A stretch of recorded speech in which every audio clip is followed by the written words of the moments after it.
মেয়েদের হাতে চুড়ি ও নাকে নাকফুল না পড়লে স্বামীর ক্ষতি হয়, হায়াত কমে যায়। এই কথাটা কতটুকু যৌক্তিক অনেক মা বোনরা আমাদের কাছে জানতে চেয়েছেন। কারণ অনেক মা বোনের কাছে এই কথাটা মনের ভেতরে এই খটকা লেগেই থাকে যে আমি যে নাকে নাকফুল পড়ছি না, আমার হাতে যে আমি চুড়ি পড়ছি না, এতে করে আমার স্বামীর হায়াত কমে যাচ্ছে, এমনই কি অনেক ক্ষতি হয়ে যাচ্ছে।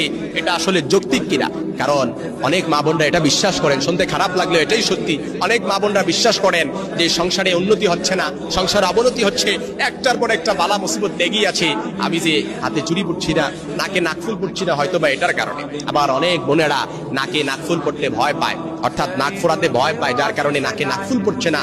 আবার অনেকে আলট্রা মডার্ন শাস্তি যে তাকে বিবাহিত লাগবে, একটু বুড়ো বুড়ো টাইপের লাগবে, এজন্য হাতে নাকফুল অর্থাৎ হাতে চুড়ি পড়ে না।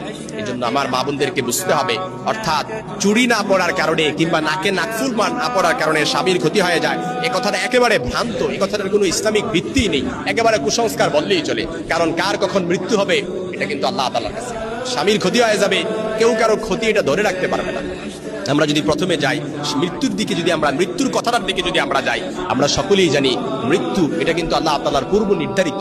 যখন যার মৃত্যু হবে 1 সেকেন্ড এদিক সেদিক করা হবে না। ফাইদা জা আজালুহুম ফালা ইস্তাখিরুনা সাআতাও ওয়ালা ইস্তাকদিমুন, অর্থাৎ যখন যার মৃত্যু হবে 1 সেকেন্ড এদিক সেদিক করা হবে না। আল্লাহ তাআলা কোরআনে অন্য জায়গায় বলেছেন আল্লাহু ইয়াতাওয়াফাল আনফুসা হিনা মাউতিহা, আল্লাহ তাআলা মৃত্যুর সময় জীবদের